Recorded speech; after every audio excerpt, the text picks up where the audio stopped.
Hello students, welcome to the online ALGA class of Mascot School of Excellence.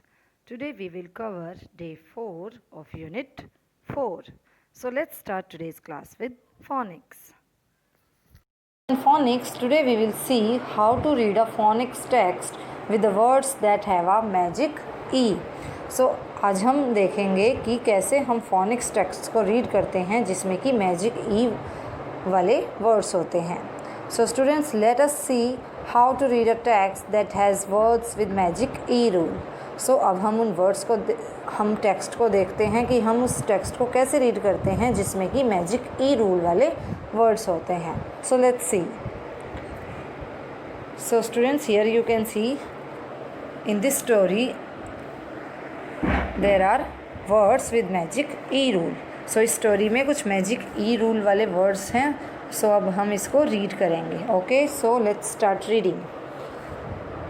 So this is the word that has magic E at the end. So ये वो word है जिसके and में magic E है. So how we read this word. So हम इसको कैसे read करते हैं. ज ए क ओ. So there is a magic E at the end. So we can see that there is a magic E at the end. So we will read this word as jake.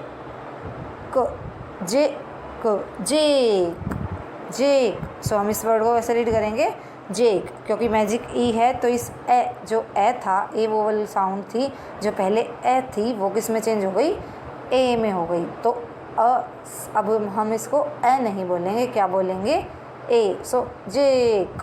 So now we will read this word as Jake. So अब हम इस word को कैसे read करेंगे as Jake. So इसी तरह से हम सभी वर्ड्स को रीड करेंगे. Now next word is and. And. So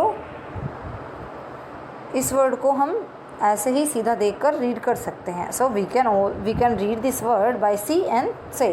So इस वर्ड को तो हम देखकर बोलकर रीड कर सकते हैं. Okay, so this is and now next word also have a magic E at the and. और इस वर्ड में भी लास्ट में मैजिक ई है. सो हम इसको कैसे रीड करेंगे D A V Dave. Now let's read ahead. अब आगे पढ़ते हैं. This is went. So I can also read this word by see and say. So इसको भी हम देखकर और सीधा बोलकर रीड कर सकते हैं. So this is went. And next word is also we can read this word by see and say. So went to the. Now this word also has magic E. So इस वर्ड में भी magic E है. सो magic ही ई है तो ए की sound जो vowel जो लेटर ए है उसकी साउंड ए नहीं होगी, क्या होगी ए. सो ल एक लेक. सो हम कैसे रीड करेंगे इस वर्ड को लेक. ओके स्टूडेंट्स, सो इसी तरह से हम सभी वर्ड्स को रीड कर लेंगे विद मैजिक ई रूल के साथ. सो आपको ये स्टोरी में जितने भी वर्ड्स हैं ये रीड करने हैं. Okay, I hope you understood. Okay, so now let's move on to our next component which is whole words. So in whole words today we will learn 4 new words. तो आज whole words में हम 4 new words सीखेंगे. So let's start. So here is the first word anywhere. And you can also say this anywhere. So let's read the spelling of this word. ANY WHERE. Anywhere. Now let's read it in the sentence. अब इसको sentence में read करते हैं. Have you seen Bhikhu anywhere. Have you seen Bhikhu anywhere. Anywhere means कहीं. So कि क्या have you seen Bhikhu anywhere, क्या तुमने कहीं भीखू को देखा. Now let's read it in the blank. I could not find my pen dash. So इस डैश में आपको ये एनीवेयर को ही फिल करना है जो भी हमने रीड किया है. So I could not find my pen anywhere. So let's see the answers. I could not find my pen anywhere. Now let's read the next word. Seen. Students, repeat after me. Seen. SEEN. Seen. Seen means देखा. No, I have not seen Bhikhu, नहीं मैंने भिखू को नहीं देखा. No, I have not seen Bhikhu. Now let's fill in the blank. I have dashed the moon. I have dashed the moon. I have seen the moon. I have seen the moon. Now let's read the next word. What is this? About. About. A-B-O-U-T. About. A-B-O-U-T. About. Now let's read it in the sentence.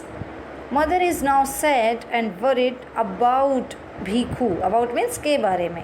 So mother is now sad and worried about Bhikhu. So mother जब sad थी और भिखू के बारे में worried थी.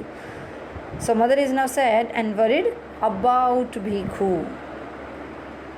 Now fill in the blank. We read a story dash a bear and his friends. We read a story. We read a story dash a bear and his friends. सो हमने किसके बारे में स्टोरी पढ़ी? एक beer के बारे में और उसके फ्रेंड्स के बारे में. So we read a story about a bear and his friends. Now let's read the next word. Next. Next. So this is the word next. N-E-X-T. Next. Let's read it in the sentence. Bhikhu is not sleeping next to her. Bhikhu is not sleeping next to her. Now fill in the blank. A tall boy was standing dash to me. A tall boy was standing next to me. A tall boy was standing next to me. Okay. Okay students, so we learned 4 new words today. So आज हमने 4 new words सीखे. And students, read these words and learn the spellings of these words. So आप इनको read करें, इनकी practice करें और साथ में इनकी स्पेलिंग्स भी लर्न करें. Okay, so I hope now it is clear to you. Now let's move on to our next component, reading and listening comprehension. So students, in reading and listening comprehension, in the last class we read about a story about Kapil. So last class में हमने एक story थी जो कपिल के बारे में थी, उसके बारे में पढ़ा. Now let us discuss what information we have about the story. So अब डिस्कस करते हैं कि उस स्टोरी को लेकर हमारे पास क्या क्या इन्फॉर्मेशन है. Okay, so now let's start. So now here is the story about Kapil's big game. So यहाँ स्टोरी कपिल्स बिग गेम के बारे में ये टेबल है. सो जो आपने कंप्लीट की थी, जिसमें आपने डिटेल्स ऐड की थी. So now let's read through the details you have added in the table. So जो आपने डिटेल्स ऐड की थी कल, हम उन्हीं से रीड करते हैं और देखते हैं कि क्या इन्फॉर्मेशन हमारे पास स्टोरी से है. Okay, so where was the story taking place. Story कहाँ हुई थी? Yes, the story was taking place on the cricket field and in school. So story कहाँ हुई थी? क्रिकेट फील्ड और स्कूल में. So आप क्रिकेट फील्ड भी लिख सकते हैं और स्कूल भी लिख सकते हैं.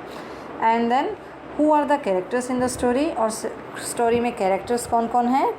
कपिल, रानी and Kapil's coach are the characters in the story. Now what was the Kapil's problem? So Kapil की क्या प्रॉब्लम थी? The problem was that Kapil had a match on the same day as Rani's birthday. So problem ये थी कि कपिल का रानी के birthday वाले same दिन ही मैच भी था. देन रिजॉल्विंग द प्रॉब्लम को सॉल्व करने के लिए क्या किया था? How did Rani help Kapil? Rani ने कैसे हेल्प की थी? Rani said he should go to the match, कि उसे मैच में जाना चाहिए. And how did Kapil's discussion help his team? और कपिल का जो डिस्कशन था रानी के साथ, तो उसने कपिल टीम को कैसे हेल्प किया? ही हेल्प हिज टीम विन. सो उसने अपनी टीम को जिताने में हेल्प की. सो इस तरह से जब ये कपिल ने रानी से पूछा कि तुम मेरा मैच देखने वहाँ आ सकती हो, तो रानी ने भी यस बोला और फिर वो प्रॉब्लम उनकी सॉल्व हो गई. सो सोल्यूशन क्या था? What was the solution to the problem? Kapil asked Rani also to come to the match. So जैसा कि अभी आपको बताया कि कपिल रानी से पूछता है मैच में आने के लिए और वहाँ उसका बर्थडे सेलिब्रेट करने के लिए. तो ये उनका बर्थडे भी सेलिब्रेट हो गया और उसकी प्रॉब्लम जो है वो सॉल्व हो गई. So what was the solution to the problem?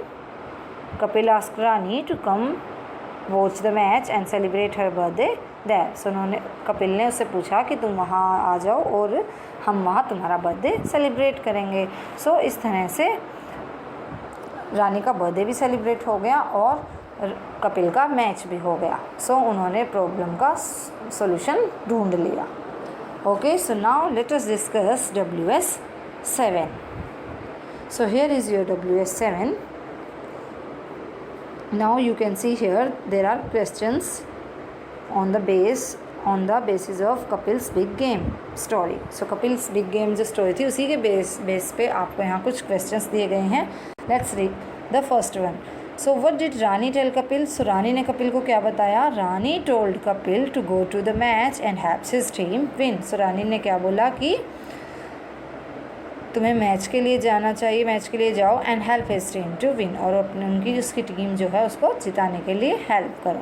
Then what next question is what game did Kapil like to play? Kapil को कौन सा गेम खेलना पसंद था?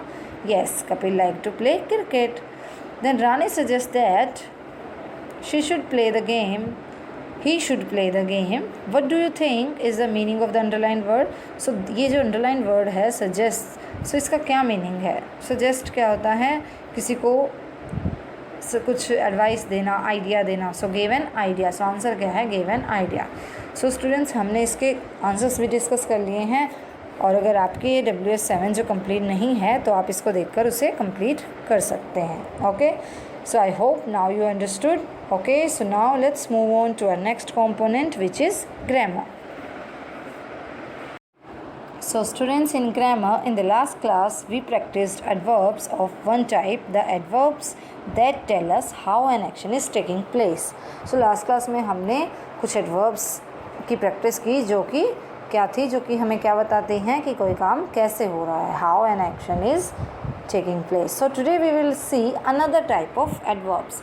So आज हम एक अलग टाइप के adverbs देखेंगे जो कि बताएंगी हमें that tells us how much of the action is taking place, जो हमें बताती हैं कि how much of the action is taking place, कि कोई काम जो है वो कितना हुआ है, कितना हो रहा है. Okay, so now let's start.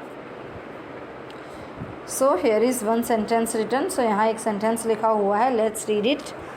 I have completed my writing homework. I have completed my writing homework.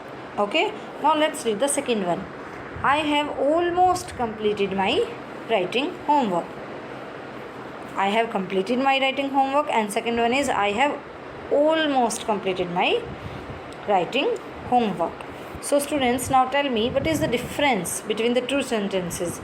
So इन दोनों sentences के बीच में difference क्या है? In the first sentence, I have completed the work, and in the second, I have not yet completed the work. So क्या difference है? First sentence का difference है that I have completed the work, कि मैंने अपना work complete कर लिया है. And in the second sentence, I have not yet completed. I have almost completed. So almost हुआ है but not yet completed. So पूरा नहीं हुआ है. I have not yet completed the work. So अभी तक मैंने वर्क कंप्लीट नहीं किया है पूरी तरह से. Okay, so now what is the verb in both the sentences? So अब आप देखें कि इन दोनों सेंटेंसेस में वर्ब क्या है. Yes, the verb here is completed. So verb क्या है दोनों सेंटेंसेस में? completed. Now tell me, in the second sentence, how much of the writing work I have completed? In the second sentence, how much of writing homework I have completed? So first sentence में तो क्या है कि complete हो चुका है. Second में है I have almost completed. So कितना हुआ है काम? Almost means, so in the second sentence, how much of writing work I have completed? Almost. तो कितना काम हुआ है? Almost. Almost का मतलब होता है लगभग. Almost. So almost means, which means I am about to finish. Almost means I am about to finish, कि finish होने वाला है, अभी पर हुआ नहीं है. Okay, so almost means very near to completed, कि जो complete होने वाला है उसके बिल्कुल पास होता है, काम कि होने ही वाला है. Okay, so we use almost when we are just about to finish an action. So almost का यूज़ कब करते हैं? जब हम किसी काम को बस फिनिश करने ही वाले हो रहे होते हैं. ओके, सो ऑलमोस्ट वर्ब का ये ऑलमोस्ट एडवर्ब का अब हमें यूज़ पता चल गया कब करते हैं when we are about to finish an action, जब हम किसी काम को करने वाले होते हैं, उसके बिल्कुल नियर होते हैं, it means very near to completing. Okay, so now let's read another sentences. So here are also 2 sentences, यहाँ भी 2 sentences हैं। Let's read the first one. She is running fast, कि वो तेज़ भाग रही है। Next is she is running very fast, कि वो बहुत तेज़ भाग रही है। So now tell me what is the difference between the 2 sentences। तो दोनों सेंटेंसेज में डिफरेंस क्या है? Yes, in the first sentence it is just the action and in the second sentence the word very is used. So second sentence में क्या है कि action हो रहा है, running fast, okay, but in the second sentence the word very is used. So second sentence में very word का भी use किया गया है. So because very is used here, so it means the girl is running faster. So very अगर use हुआ है यहाँ पर, so क्या है, वो गर्ल जो है वो तेज़ भाग रही है। Okay, so what is the verb in both the sentences. और दोनों सेंटेंसेस में वर्ब क्या है, काम क्या हो रहा है, रनिंग का। सो रनिंग क्या है, वर्ब है दोनों ही सेंटेंसेस में same. Okay, so now in the second sentence how is the word very changing the meaning of the sentence. So जो वर्ब वेरी है यहाँ पर, जो वर्ड वेरी है वो कैसे सेंटेंस के मीनिंग को चेंज कर रहा है, because very is used it means the girl is running faster. So very use हुआ है तो इसका मतलब है कि जो गर्ल है वो तेज़ भाग रही है। सो show the action and how very fast means faster than just fast. So very fast का मतलब क्या है, very fast means faster than just fast, कि फास्ट से भी थोड़ा सा और fast. So we use very to describe an adverb which is already used in the sentence. So हम very का यूज़ कब करते हैं, जब हमारी कोई एडवर्ब पहले से यूज़ की गई है उस सेंटेंस में, उसी को डिस्क्राइब करने के लिए। जैसे ये एडवर्ब हमारी फर्स्ट सेंटेंस में यूज़ हुई है फास्ट, सो पहले से ही यूज़ है वैसे ये एडवर्ब, तो इसको ही डिस्क्राइब करने के लिए वेरी का यूज़ होता है। सो फास्ट यहाँ भी है और यहाँ भी है। सो एडवर्ब तो पहले से यूज्ड है इसमें, लेकिन वेरी आया है, इट मीन्स हम इस फास्ट को डिस्क्राइब कर रहे हैं कि ये फास्ट कितना fast. Okay, so I hope आपको समझ आ रहा है। So students here so we use very to describe an adverb which is already used in the sentence. So जो पहले से एडवर्ब यूज्ड है सेंटेंस में, उसी को डिस्क्राइब करने के लिए हमने यहाँ वेरी यूज़ किया और इसका यूज़ करते हैं। So here the adverb was fast. So यहाँ एडवर्ब क्या है, फास्ट है। So I hope you understood. Okay students, and now it is clear to you. Now let's move on to our next component which is writing and speaking expression. So students, in writing and speaking expression, today we will learn what is cup strategy. So आज हम writing and speaking expression में cup strategy क्या होती है वो सीखेंगे. So students, in our last writing class we wrote some sentences as our first draft. So last class में हमने जो है अपनी स्टोरी को as a draft first time लिखा था, कुछ उसके बारे में मीन्स उसके बारे में हमने कुछ sentences लिखे थे. And today we will enhance these sentences. So we will enhance or edit these sentences. हम आज उन sentences को जो भी हमने लिखे थे as a draft, उनको आज हम edit और enhance करेंगे with the help of cup strategy. With the help of cup strategy. So cup strategy की help से हम आज अपने जो sentences हैं, हमने जो अपना draft लिखा था, आज हम उसको enhance करेंगे. So students, let's see how. So students, let's see what is cup strategy. So हम इस strategy को, cup strategy को अपनी writing को edit और improve करने के लिए, उसको enhance करने के लिए use करते हैं. So जैसे हम अपनी जब हमने drawing की थी, फिर उसको label किया था, फिर हमने उसके बारे में कुछ sentences लिखे थे as a draft. अपने मीन्स अपनी स्टोरी को हमने फर्स्ट टाइम लिखा था. तो आज हम कप स्ट्रेटजी की हेल्प से अपने सेंटेंसेस को इम्प्रूव करेंगे, उनको चेक करेंगे. सो कप स्ट्रेटजी की फुल फॉर्म क्या है?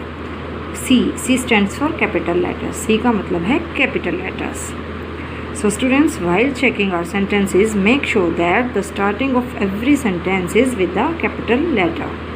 So जब हम अपने सेंटेंसेस को चेक कर रहे होते हैं तो हमें क्या चेक करना है अपने सेंटेंस में कि हमने हर वर्ड की जो है स्टार्टिंग जो है वो बिगिनिंग जो है वो हमने कैपिटल लेटर में लिखी है या नहीं at the beginning of a sentence. So we use capital letters at the beginning of a sentence. So capital letters को हम किसी भी सेंटेंस के बिगिनिंग में शुरुआत में उसको हमें देखना होता है, चेक करना होता है कि हमने अपनी सेंटेंस में उसको फर्स्ट लेटर उसका कैपिटल लिखा है या नहीं. सो जैसा कि आप यहाँ देख सकते हैं इस सेंटेंस में this is my mother. So T अगर आपने कैपिटल लिखा है तो ठीक, तो आपका ये करेक्ट है.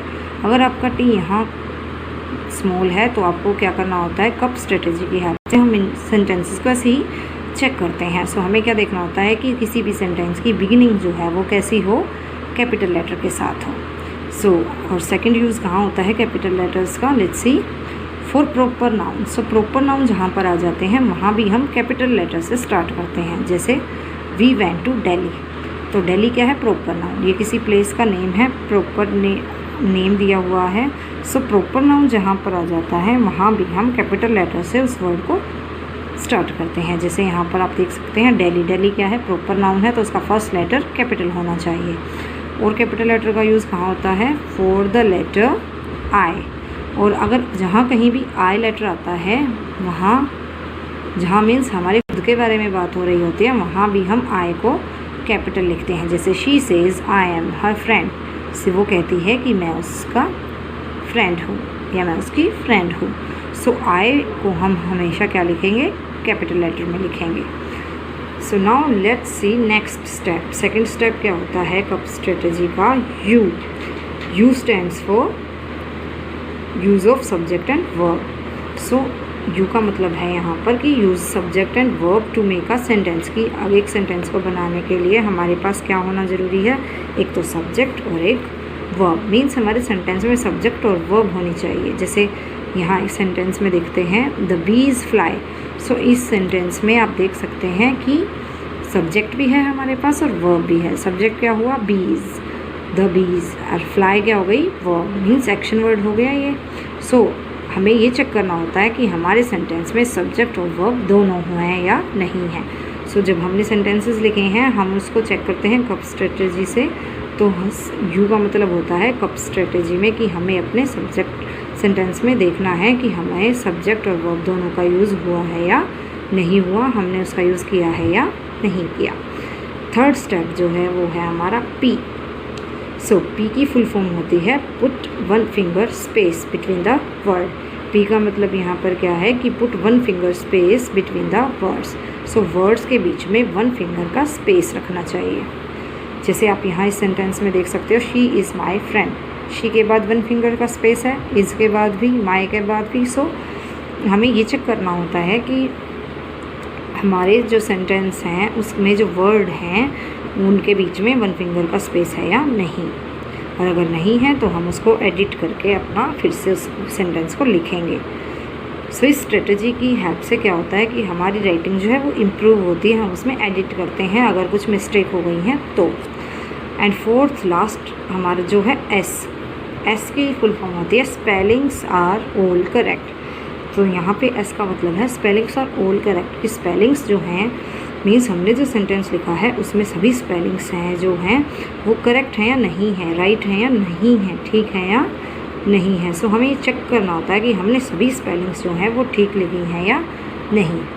सो as you can see in the sentence, जैसा कि आप सेंटेंस में भी देख सकते हो, this is my mother. So my की स्पेलिंग तो ये नहीं होती है. सो अगर हमने ऐसा कुछ लिखा हुआ है हमारे सेंटेंस में कि उसकी स्पेलिंग रॉन्ग है तो हम उसको चेक करना होता है कि हमारी स्पेलिंग ठीक है या नहीं. सो अगर रॉन्ग है तो हम उसको दोबारा से लिखेंगे this is my mother, spelling को ठीक करके लिखेंगे. सो कप स्ट्रेटजी का यूज़ करके हम अपनी राइटिंग को इम्प्रूव करते हैं, अपने सेंटेंसेस को इन्हेंस करते हैं. जो कि हमने एक ड्राफ्ट लिखा था फिर उसमें हमारी राइटिंग में इम्प्रूवमेंट हो जाती है जिससे कि बाद में हम उसको पब्लिश कर सकते हैं. सो आपको कप स्ट्रेटजी समझ आई होगी. सो कप स्ट्रेटजी की एक बार फिर से इसको रिवाइज़ कर लेते हैं.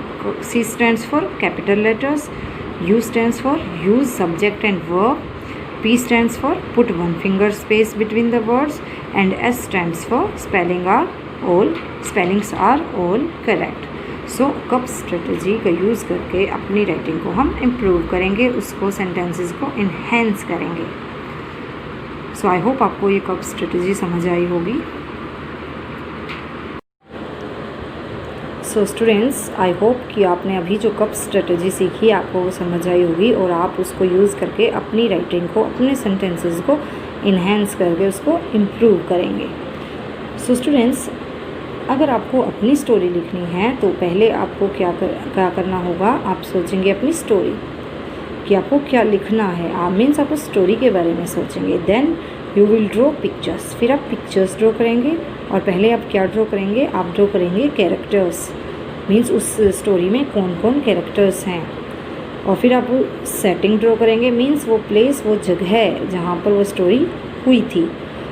And then problem. और फिर आप ड्रॉ करेंगे प्रॉब्लम क्या थी. और फिर आप ड्रॉ करेंगे कि कैरेक्टर ने उस प्रॉब्लम का लास्ट में, कि कैरेक्टर जो है उस प्रॉब्लम का लास्ट में सल्यूशन कैसे करता है. फिर आप वो ड्रॉ करेंगे. और फिर आप अपनी ड्राइंग करने के बाद आप क्या करते हैं, उसको लेबलिंग करते हैं उसकी. सो अपनी ड्राइंग को आप लेबल करेंगे. मीन्स अपनी ड्राइंग को नेम देंगे. जैसा कि हमने पिछली क्लास में सीखा था कि हम पहले अपनी ड्रॉ करते हैं पिक्चर्स. जैसे मान लो आप पार्क में आपकी स्टोरी हुई है तो आपने पार्क ड्रॉ किया, तो आप पार्क को लेबल करने के लिए, उस ड्राइंग को नेम देने के लिए क्या लिखेंगे, PARK, पार्क. सो पहले क्या होता है, स्टोरी आपको सोचनी होती है, फिर आपको पिक्चर्स ड्रॉ करनी होती हैं, अलग अलग कैरेक्टर, सेटिंग, प्रॉब्लम, सल्यूशन. फिर आप उस ड्राइंग का आप लेबल करते हैं उस ड्राइंग को. मीन्स ड्राइंग को आप नेम देंगे. सो स्टूडेंट्स, उसके बाद आप क्या करेंगे, आप उस स्टोरी के बारे में उसका ड्राफ्ट रेडी करेंगे. मीन्स आप उस स्टोरी के बारे में सेंटेंसेस लिखेंगे. And students, as all of you know, every story has 3 events. हर स्टोरी में 3 इवेंट्स होते हैं, the beginning, the middle and the end. So पहले उसकी बिगनिंग होती है, उसका मिडल होता है, उसका एंड होता है. स्टोरी को हम 3 पार्ट्स में डिवाइड कर देते हैं, जो कि है beginning, middle and and. So students, अपनी ड्राइंग के बाद, लेबलिंग के बाद, उसके फिर आप क्या करते हैं, ड्राफ्ट रेडी करते हैं उसका. आप मीन्स आप अपनी स्टोरी को फर्स्ट टाइम लिखते हैं, उसके बारे में कुछ आप सेंटेंसेस लिखते हैं. और फिर आप अपनी स्टोरी के सेंटेंसेस लिखने के बाद आप क्या करेंगे, कप स्ट्रेटजी का यूज़ करेंगे.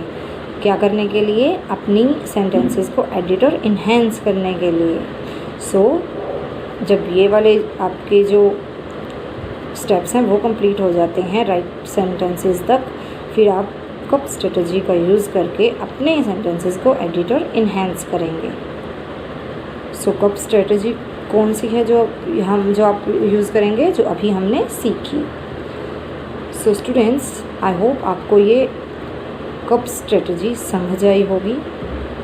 तो अब आपको क्या करना है स्टूडेंट्स, अपनी शॉर्ट स्टोरी सोचनी है, फिर आपको उसको ड्रॉ करना है, फिर उसको लेबल करना है, और फिर उसके बारे में आपको कुछ सेंटेंसेस लिखने हैं. और आप सेंटेंसेस लिखने के बाद क्या करेंगे, फिर आपको क्या करना है, आप कप स्ट्रेटजी को यूज़ करके अपने सेंटेंसेस को चेक करेंगे. सो कप स्ट्रेटजी का हम यूज़ क्यों करते हैं, अपने सेंटेंसेस को चेक करने के लिए, उसको एडिट और इन्हेंस करने के लिए.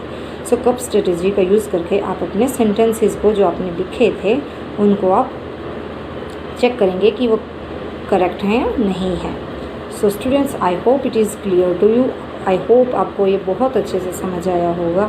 सो students, now bye. Thank you.